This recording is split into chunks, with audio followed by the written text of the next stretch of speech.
Bold letter out, spoilers ahead, watch out. And take care. The film starts with a young woman who lives at the Gemini Motel. She's a prostitute during a busy night. A shadowy figure accesses her room. She is then attacked and raped by the criminal. She later discovers she is pregnant and desperate and alone. Takes a pair of scissors to her unborn, killing herself in the process, but the child survives, jumping 23 years from the incident. The film shows Helen survived her pre-birth assault from her frightened mother. She is now a bike courier living in Toronto with her best friend, Molly. One day, Helen is tasked to deliver goods to her friend's house named Roman. That day is Helen's birthday, so Roman gives her a painting which he claims to be the dark side of Helen. Helen immediately takes the painting home at her motel. Helen recounts to Molly the story of her mother's death. Molly cares deeply about Helen's condition. Molly is always there to base her as Helen doesn't have any other family.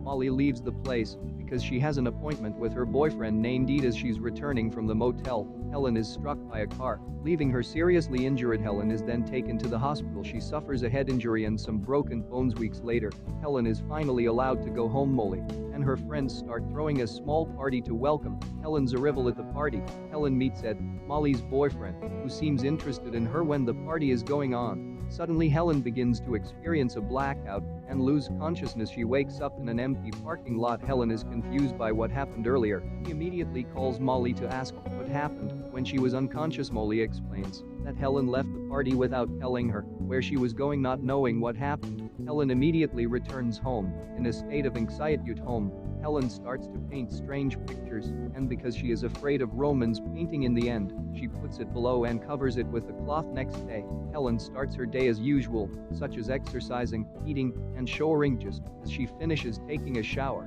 suddenly, she starts seeing a strange figure. Then, she experiences another blackout and wakes up in front of her friends with an injured foot. Molly and others are confused.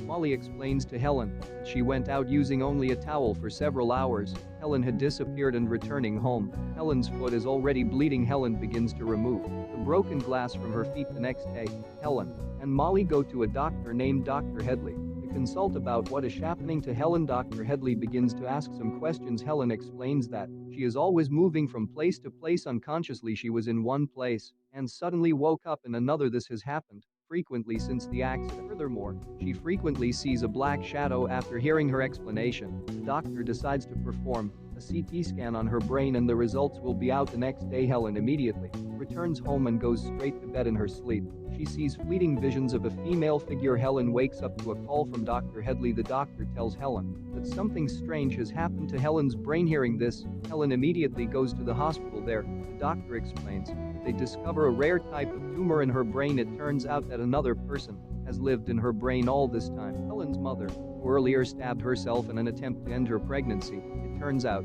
was carrying twins. One of the fetuses was indeed killed in utero, but was subsequently absorbed into the skull of the survivor. Helen. The car accident Helen suffered earlier somehow activated this long dormant twin who is now growing at a rapid rate and is responsible for Helen's loss of memory and erratic behavior. She now suffers from a syndrome called vanishing twin syndrome, an actual disorder that occurs when a twin disappears in the uterus during pregnancy as a result of a miscarriage of a twin.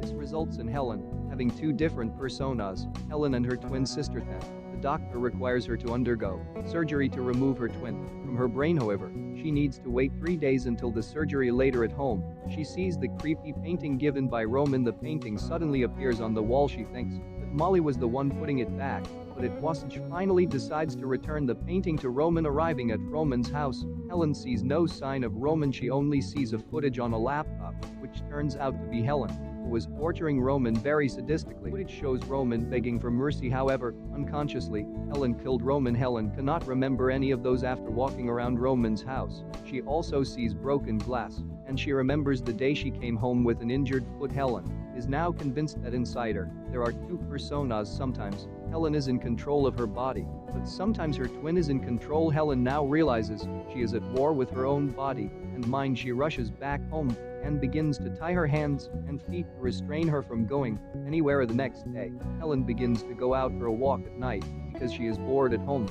However, she has hallucinations and decides to go to a nearby toilet. She starts to remove her arm cast and opens the surgical scars on her hands. She is shocked to see another human finger in her hand. Then, she decides to leave that place from behind. Molly's boyfriend, Ed, begins to chase after Helen is very interested in the beauty of Helen, therefore, he plans to rape her. At that time, Helen's twin begins to take control of the body. She then points a knife at him, frightening him. She immediately runs back home. After regaining consciousness, Molly then tells Helen to stop painting weird, scary pictures, but Helen reveals that she was not the one drawing the pictures. They have a debate until finally, Helen's body is taken over by her twin and starts attacking Molly. When she regains control, she realizes she could have hurt Molly eventually. Helen tells Molly to stay away from her, however, Molly refuses, so Helen decides to go away from that place and stay away from Molly. On the way, Helen meets Edith, wants to have revenge because Helen had pointed a knife at him before.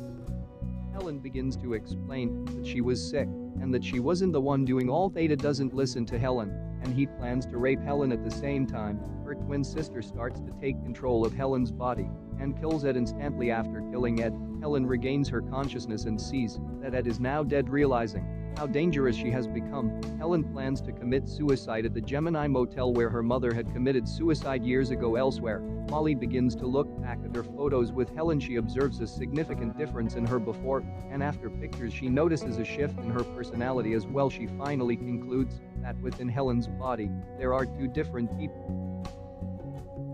The one who attacked her was not Helen. Molly immediately calls Helen to find out where she is. Helen says goodbye, revealing that she is going to commit suicide at the Gemini Motel. Hearing this, Molly immediately uses her bike and goes straight to the motel. When Helen has just arrived at the motel and about to commit suicide, her twin begins to take control of her body. Molly then arrives at the hotel, however, it is too late. Her twin has completely controlled Helen's body. She immediately attacks Molly.